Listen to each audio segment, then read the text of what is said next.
Welcome to the future of work. This is a show where we're going to talk about how modern organizations use Giant to unlock the full potential of their people. So first, if you're watching this live, go ahead into the live chat and tell us where you're from. And while you're doing that, I'm going to introduce ourselves. I am Bronson, the CEO of Giant, and with me is my friend and colleague and the president of Giant, Mike Opedal. Mike, how's it going today, man? It's good, dude. Yeah, it's been a great morning. Already had several team meetings, as you know, and I'm fired up today, Bronson, to talk about what it means to be an invincible team. It's a really cool topic. I know we've got this new product called Invincible, but telling the world about what it means to truly become invincible. Yeah, it is going to be fun talking about it. We're actually going to get into some of the features of Invincible. Like you said, it's our new product. We put a ton of time and energy and work into it. It launched a couple of weeks ago. We're really excited about it.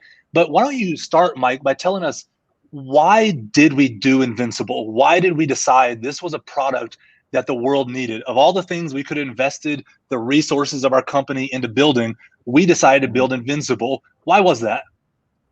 Yeah, I think it was a number of things, Bronson. Over the years, we moved from realizing that training and big events and all these things around leadership, there was a lot of information transfer, but it wasn't leading to transformation.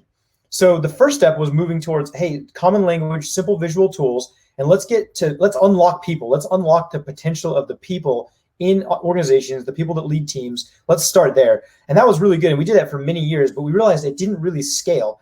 And I think I've heard you say this, but how do you change an entire organization? Like, that's a big ship in some cases, right? How do you do that? We actually realized that an organization is really just a bunch of subcultures. So if we could get the flywheel of the teams spinning in the right direction and getting really healthy and performing at a high level, help them become resilient, it would actually move the needle of the entire organization. So how do you change a company? You change the teams, the units of people that work and collaborate together within the organization. Yeah, I love that idea, Mike. We want organizational change. I mean, we're visionary people. We want big impact, but you can't change 200 people organization. That's not the way it works. What you can do is you can go into a sub team. You can go in and work with 10 people, 15 people, and actually affect change. And anything you do in that micro environment is going to have ripple effects through the entire organization. So we actually can have that massive impact, but not directly. It's indirectly. And Invincible is a product that allows us to have big impact indirectly through the teams, through the bottom-up approach. So I really like what you said. We're going to go through a few features of Invincible, and I'm actually going to screen share. We're going to talk about some of the things it does. We're not going to go through everything. It's too big of a product, talk about all of it. But we're going to hit on some of the first things you'll see as you're working through Invincible with your team. And the first thing we're actually going to look at is this idea of knowing yourself. So let me go ahead and share my screen here. And one of the first things that your team will see when they log into Invincible is the idea of their voice and learning their voice. So Mike, first, I want you to speak to what is a voice, and does everyone have one, and what does it even mean? Yeah, that's a great question, V. So here's the deal. There's a lot of psychometrics out there, Bronson. I mean, you know this. I mean, you can do DISC, you can do PI, you can do Enneagram. I mean, there's dogs and birds and colors and all these different crazy things. And for us, it's like, as long as you have one that you use and it's effective to understand yourself and others, like, go for it, right? But we realized that Carl Jung and Myers-Briggs did a ton of research over the last several 100 years. And what they found was that every single person actually interacts with the world in a unique way. And so we took the source code from all of Carl Jung's research and Myers-Briggs and said, actually, you can group those different dichotomies. There's 16 different voices, right? 16 different personality types. We can actually move those into 5 simple voices, and we can actually have a common language to understand ourselves at a deeper level. So to answer your question, everyone does have a voice. And the big aha for us is everyone speaks, but not everyone is truly heard. We found that within a team environment, actually, there's a couple loud voices that typically dominate the airwaves, which means that about 72 to 73% of the population feels a bit marginalized and that they don't actually feel like they have their voice isn't being heard, valued, or appreciated. Yeah, no, that's great. I mean, you consult with a lot of companies. When somebody first realizes what their voice is, what happens? Because you see it unlocks something in them. What happens when somebody understands their voice for the first time? A couple of things. Number one is they go, oh my gosh, that's totally me. man, I'm the connector. I'm the one who's always trying to, I'm the life of the party. I have 10,000 best friends on Facebook. Like they start to go, hey, this, they say, I've always known this about myself, but you've now given me a language to describe who I am and why. So it's huge because it's that level of self-awareness that most of us never really get to. So we see this in all kinds of team dynamics and relationships where you've got a creative and a guardian and they just don't understand each other. There's just a lot of friction. And they start to see that. They go, number one, they understand themselves. But also, Bronson, they start to look and go, oh, man, I know why Sally thinks that way now. I understand how Sally views the world. So the first thing that happens is it starts to unlock things in you and validate things that are very true. But it also gives you deep insight into, hey, what's actually going on with the dynamics on the team? Maybe it's not just that they fell out of bed and decided to ruin my day. They just speak a different voice than I do. So I think there's a lot of things that happen, but first it would be understanding yourself for validation, but then starting to realize why certain things happen within your team dynamic. Yeah, that's really good. I actually want us to get specific for a minute, right? Because we've heard like, okay, personality matters, everyone's different. Like we throw these ideas around, but let's actually talk like rubber hits the road. What does that mean? So I'm actually sharing my screen. This is our actual account for Giant. So our employees have logged into this. This is what we use internally. We call it dog fooding. You can look it up. It's when you use your own products, right? And so we eat our own dog food. And this is my account. So it says here that I'm a pioneer creative. So I took the 5-voice assessment and it came out and it told me that I'm a pioneer creative. And before I met Giant, I didn't know what that meant. But once I got into these details, I was like, whoa, this makes a lot of sense. So for instance, when somebody, I'm going to click around here for a second. When someone realizes they're a pioneer creative, they could click voice pair insights and they can actually learn about their strengths. They can learn about their challenges. They can see suggested growth opportunities. And so they're able to really get that kind of information as step one on Invincible. So for me, here's what that meant. I said, okay, I'm a pioneer. That has to be good, right? Well, sometimes it's not always, right? There's growth opportunities there. My voice is really loud, not necessarily with volume, although sometimes it's volume. I have a very dominant voice. I can take over a room even if I'm wrong. I can run a conversation in the direction I want it to go, even if I'm misinformed. I have such a strong voice that a growth opportunity for me is to let other people that are quieter actually have a platform when I'm around them and actually hear what they're saying and not use them as a springboard to talk about my ideas, which are obviously right. So that's something a pioneer has to deal with and work through day in and day out. And that's what I learned by using Invincible and seeing those kind of insights. What about you, Mike? What's your voice, and what's something that you've had to learn about yourself, maybe for good or a growth opportunity? Yeah, B, and while I share that, why don't you scroll down? You can actually click on my name, and it'll show you that I've taken the assessment, and you'll see that click on View All, and you'll be able to see my name, and it'll actually show you that. So the neat part is it's not just me starting to understand myself, but now you actually get the opportunity to see, hey, who's Mike? What's he like? So Bronson's got the pioneer creative, right? But I happen to be a guardian pioneer. So if you click on my voice pairs insights, you'll see that the guardian pioneer has our own sets of strengths, challenges, weaknesses, blind spots, kryptonite. So for me, I'm the guardian that wants to I want all the structure. I want all the details. I want to honor the past. I want to know what is today. I want to know what's the target and how can we be a cruise missile to go get that accomplished. So I'm very much living in the now. I'm understanding that, hey, what has to happen today for something to move the needle? So what happens is one of my blind spots is I can actually become very myopic.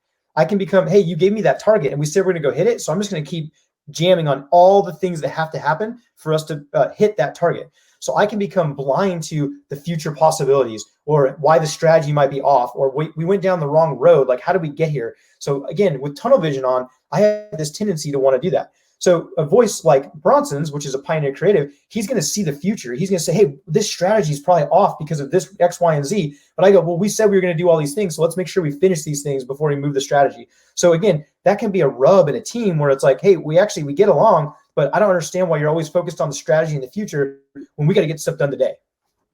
No, that's awesome.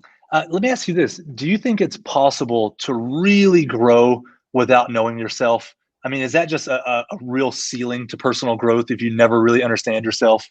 I think it is. I mean, the reality is that these are self-awareness is like a mirror or a lens into some area or tendency of your life, right? But using the voices, it just gives you a powerful insight that's really palpable that you can put your finger on. So every guardian, I was talking to a guardian pioneer yesterday, so someone who has my same voice, and she was telling me, yo, Mike, you know me too well. Well, because we now have this common language and she identifies as the same type as me, it's like, I know that you're going to be, all you're going to care about is the bottom line, and you need the details, and you're going to ask the hard questions, and you can detach, decision-making from emotions. And it's like, I know, and we're like, oh my gosh, we know each other so well, right?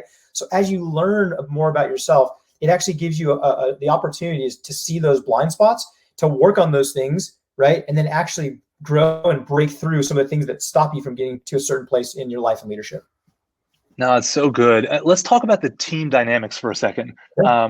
You've mentioned it a little bit already, but when you understand the voices on your team, how that can really lead to breakthrough, because that's something unique that Invincible does. When you use Invincible in your organization, you're going to be able to see not only your own voice and have these deep insights about yourself, but learn around the table the voices of all the people that you're working with and what makes them tick. So for me, one of the things it did is, maybe it's just because I'm a pioneer, but I had this default assumption that whenever someone wasn't like me, it's because they were broken a little bit. Does that make sense? Yeah. Like something was wrong with them because they weren't like me, and obviously I'm doing it right. Tell me about that for a second. Is that a typical thing, or is that just something that pioneers do?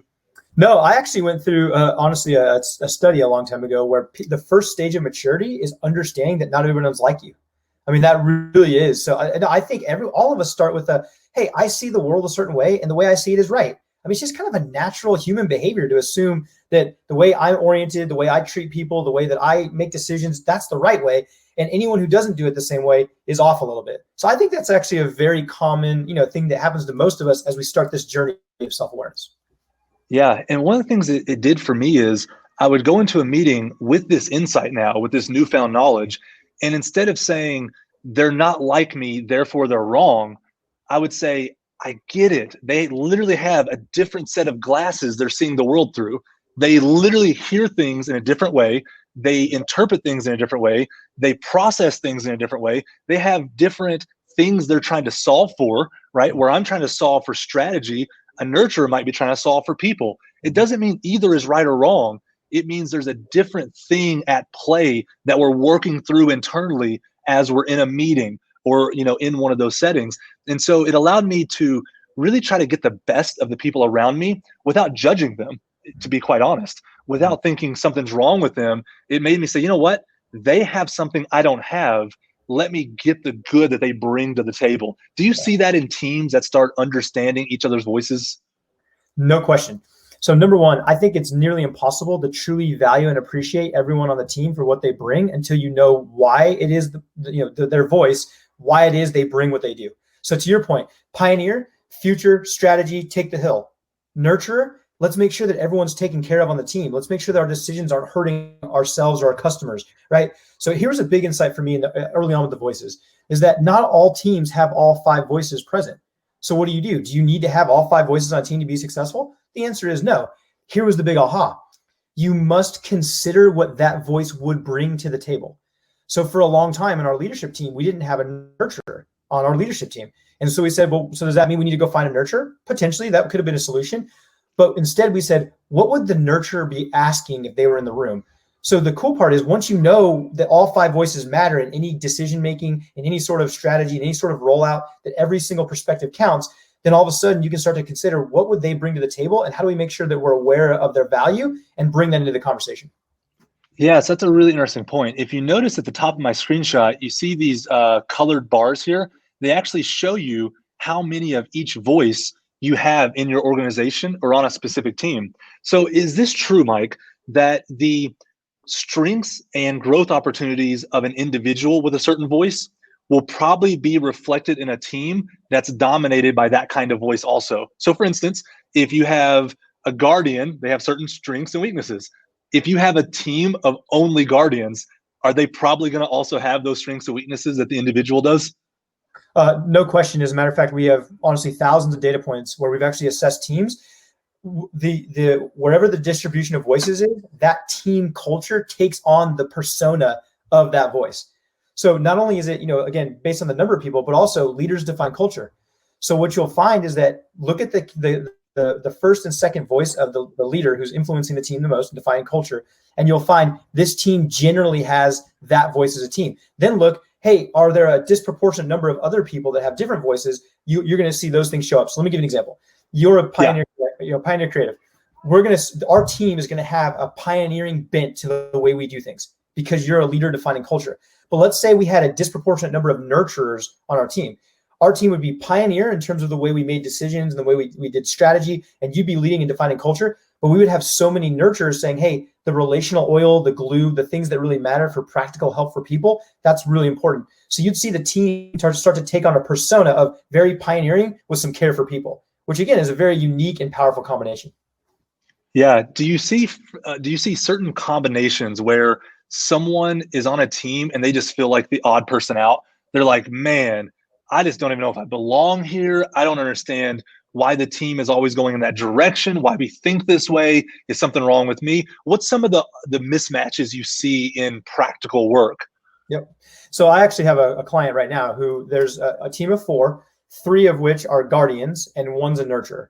So interesting, right? They both see the world through, basically pragmatic, past, honor the past, honor today. What do we have to get done? So they're not necessarily looking too much to the future. But 3 guardians and 1 nurturer, that nurturer feels completely out of the loop because every decision is made with logical clarity and data with no consideration for people's feelings or how this might impact others. So that's one dynamic right there. And the leader is a guardian, and he jokes about it. He goes, this poor nurturer feels like she's a fish out of water. She doesn't even belong on the team because everything we talk about is all logic and data. There's no room for emotion or feelings, which we know, Bronson, is not going to be healthy for the team because the decisions they make are going to impact a lot of people's lives. And half the people in the world would rather have emotional clarity and make sure people are taken care of rather than just logic and data. Yeah, absolutely. And so do you see where when there's a team like that, where there's 3 of one voice, 1 of another, that when you go in and you show them their voices, something like Invincible, where now they see, oh, wow, that's the distribution. Does at least even knowing the distribution is skewed allow them to move forward in a way that they couldn't before? I mean, it was a massive insight. So the reality is the leader of the team, he actually said, hey, because you've given me now the source code, I now understand my team. I am going to make significant adjustments on the team to make sure this nurturer feels valued and appreciated and that we really want her perspective. So it wasn't just like, oh, wow, now we know. It was like, no, it significantly changed the way the team was led and the dynamic of the people on the team because they said, hey, knowing we've got this nurturer, we need to make sure that her voice is heard. So even the rules of engagement of we say nurturers speak first. So now she gets to go first in meetings, whereas before they'd give a lot of logic and data and she would feel like she didn't have a voice and she would just be quiet. So the amount of empowerment, think about how much healthier a team is when you finally get the perspectives of everyone on the team who's rowing in the same direction. So I think there's so many insights, and we could go down a number of rabbit trails, but just the leader himself knowing, hey, we need to make a space for this nurturer to be at her best. It changes the whole dynamic of the team. Absolutely. And, I really want to, kind of hammer home just what Invincible can do if you roll it out inside of your team or inside of multiple teams in your organization. Everyone in your organization is going to be able to learn their own voice. That's a big deal, right? If you already know your voice, you may have forgotten how big of a deal that really is. Yeah. It's a big deal to be able to say, you know what, I'm not broken. I'm not crazy. I'm made the way I'm supposed to be made. I have some growth opportunities, but I'm not insane. Like I see the world accurately, just differently. That is relieving. It's cathartic. It's therapeutic. I mean, this is a big deal for an individual to know their voice. And then to take that next step and to actually say, you know what, I actually know the voice of the people that I work with. I mean, just think about work for a second. We spend more time at work than probably doing anything else. I mean, it is really the vast majority of the hours of our waking lives are at work. How great would it be to know the voices of the people we're spending our life with so that we can know how they see the world, get along with them, move forward easier, love them better. I mean, just it unlocks so many things. And that's what Invincible can do. This isn't just a product that's like, oh, it's, B2B software. It's boring.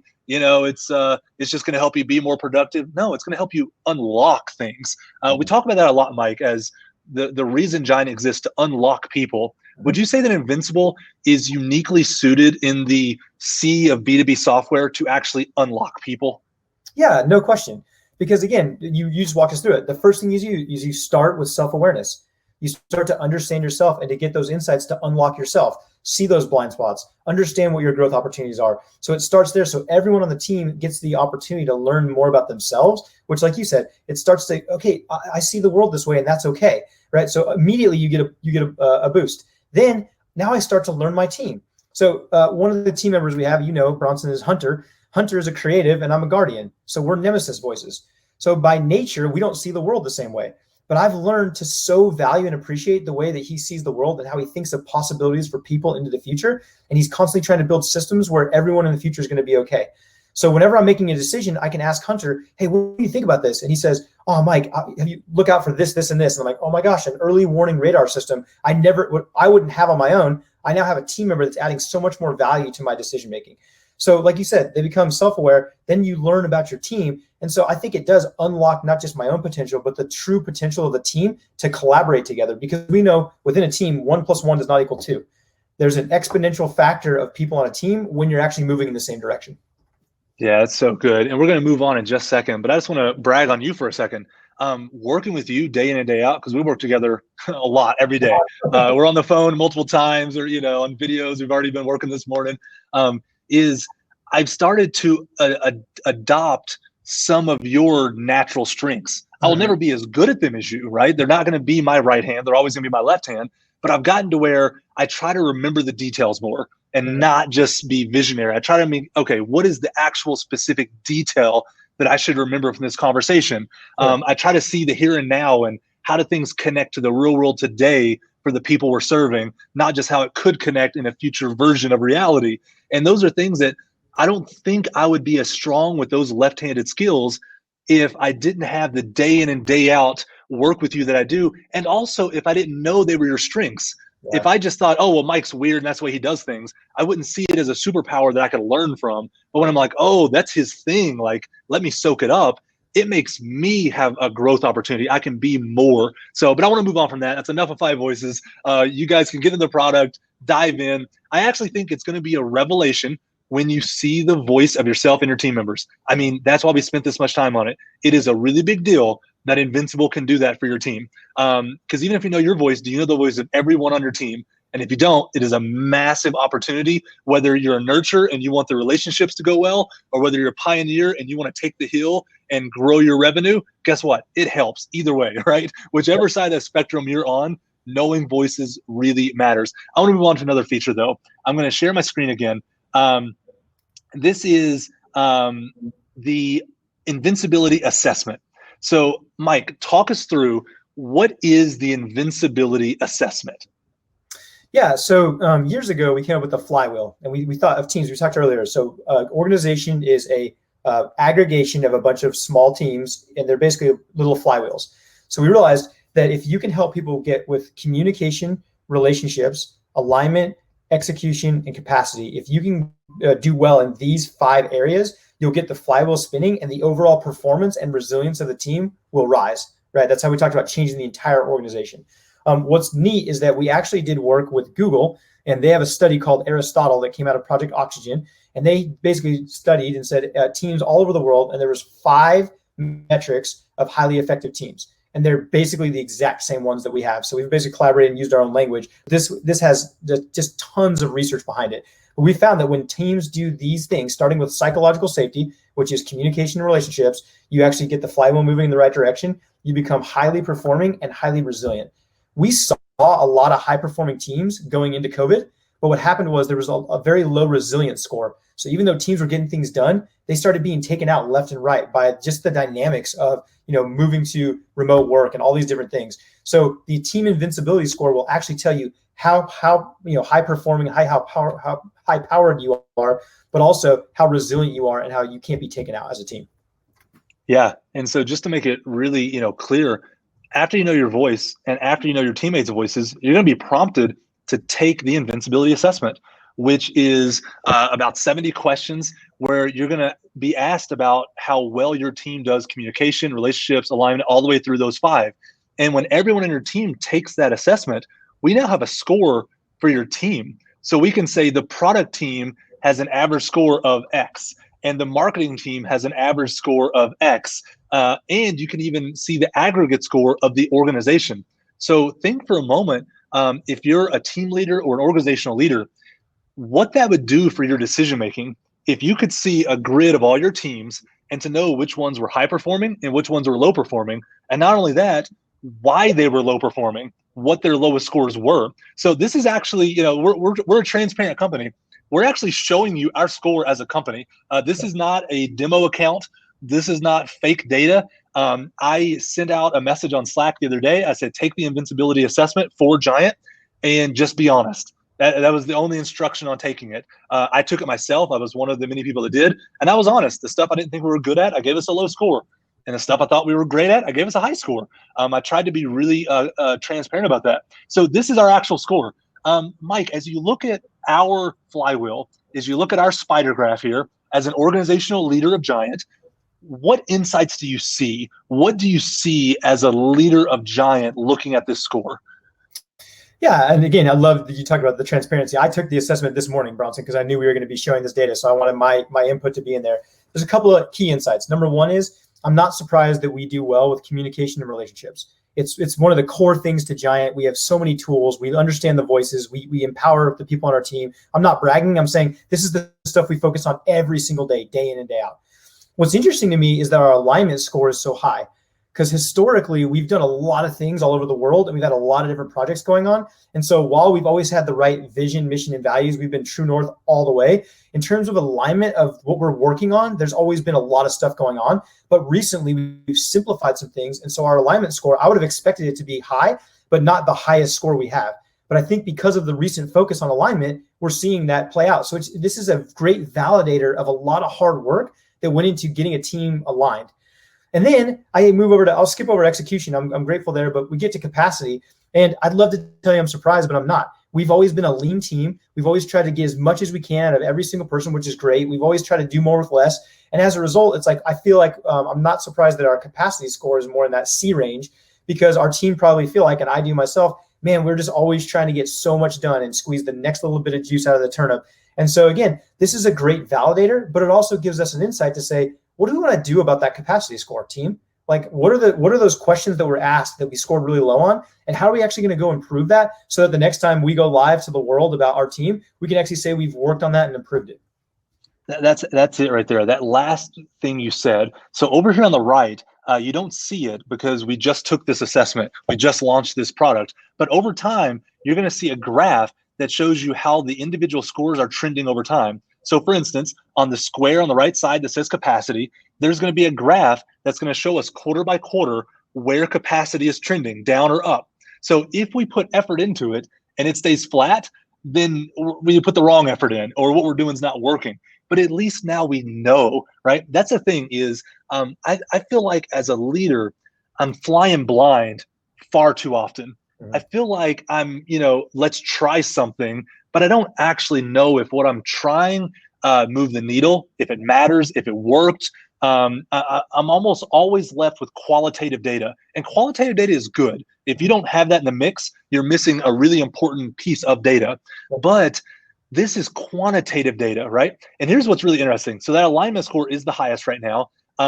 We have put so much effort into that. One, it validates our assessment to me, that it reflects how much work we put in, validates that this assessment really is showing us reality, because we know we have put a tremendous amount of effort into alignment almost exclusively in the last couple of months, and it's showing up on the score. So it's like, man, it makes me feel good as a leader, and I'm sure it does for you too, to say we did something and it moved the needle on the thing we thought it would.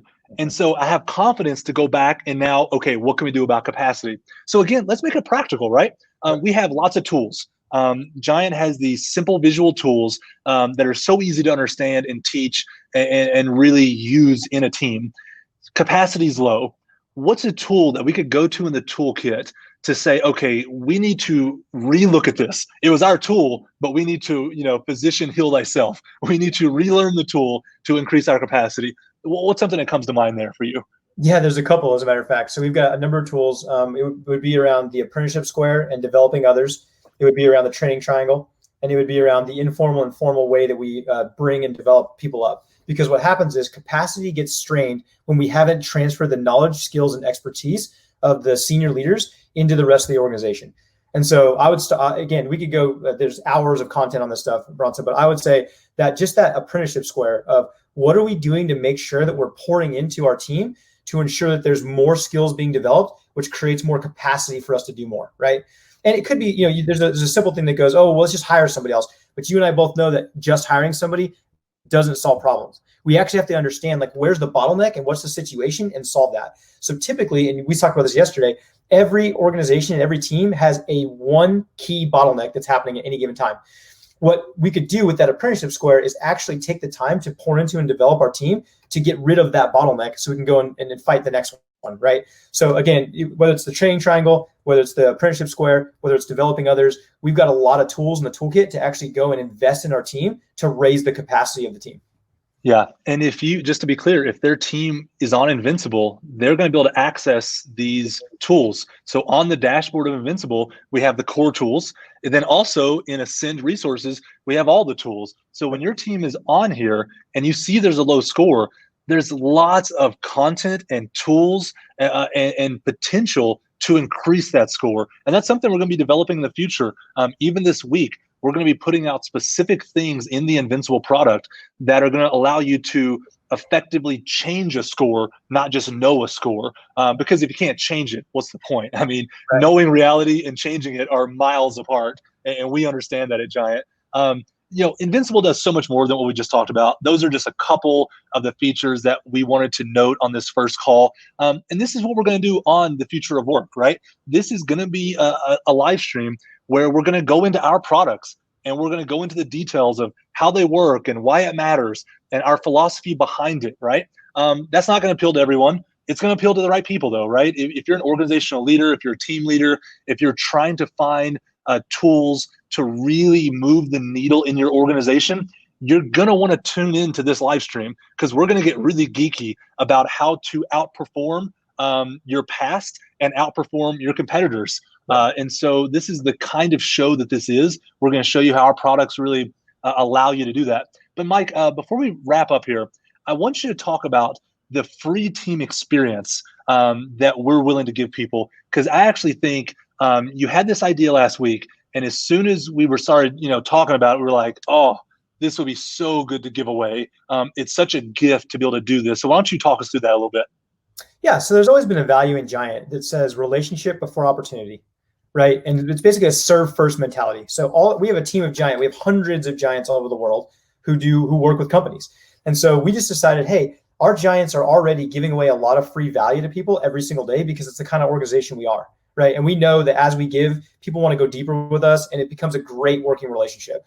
And so we said, why don't we do this? Why don't we give people the opportunity to have a free experience where they could actually take the team invincibility score and they could actually get the assessment results back and they can actually go through an experience where they work like we just talked about on their lowest score. So we've got Giants lined up waiting to say, hey, if your team wants to take go down this experience where we assess, we get the information, and we actually go and attack one of the scores as a team so we can see the power of actually focusing on something to improve it, then we would like to give that away for free. And we're going to keep doing that for a long time. We're just going to line people up and say, if you want to go through a powerful team experience, it's actually going to be transformative for you and your team. It's actually going to move the needle in the right area of what you're trying to solve right now. Then we're inviting folks to come to a free experience led by a senior consultant.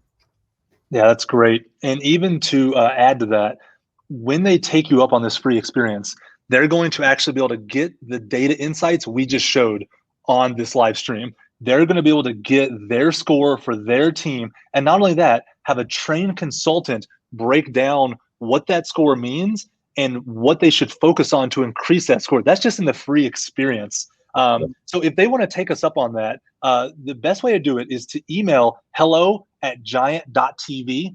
If you send an email to hello@giant.tv, then we're going to get that email and we're going to connect you with one of our trained consultants so that you can have that free experience. Again, because we want to serve before we try to sell you anything. And one last thing here, there's a question that came in that might be good. Margaret says, I like the idea of the graphs to show you how areas are trending. How often would you recommend teams taking these assessments? What would you say, Mike? Yeah, and we've been doing this for a long time. So we see the best cadence is actually once a month or once a quarter. So it depends on how quickly you think you want to try to move the needle on these things. Some folks like to, again, you just do it once a month. You kind of have that day in there and you go, hey, how are we actually trending, right? Some folks say, hey, that's actually too often. We'd like to do it once a quarter. So here's the problem. Most organizations right now that we see are doing something once a year. We have an engagement survey, or we do like a how are employees doing, and they get this data, and then they actually work on their strategic plan for the year of how are we going to improve this, like one thing that we got in this piece of feedback, and then they spend a year trying to do it, and they find out the next year that something else was low, and then this one actually didn't improve as much. So I would say, again, as often as you're ready to do it, but I think 1 month or 1 quarter is the best cadence to do it, to where you actually see results. And by the way, you said this, Bronson, but as we focus on things and attack these scores, seeing them go up and to the right is really motivating. As a matter of fact, when you see capacity go up and to the right because we were intentional to focus on it, we're now motivated to get every single score up to about 80 to 90%. Whereas we know right now the average team that takes this assessment is scoring 58% out of 100.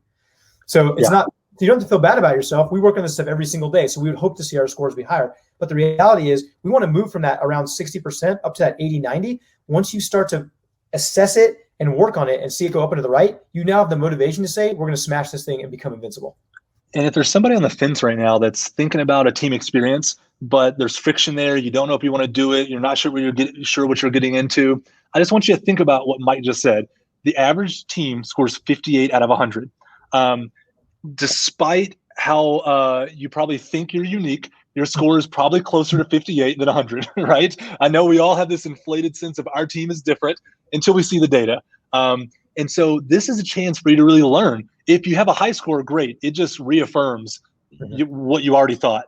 If you have a low score, now you can actually grow. And that's also affirming in a very different way. Low scores aren't bad. It just means there's a growth opportunity, but you got to know the data. And so take us up on this free experience. Email us hello@giant.tv so that, one, you can learn your score. You can have a consultant give you tips on how to improve that score, and even be given a long-term game plan on what to do for your team and other teams in the organization to keep that score high and keep it moving forward.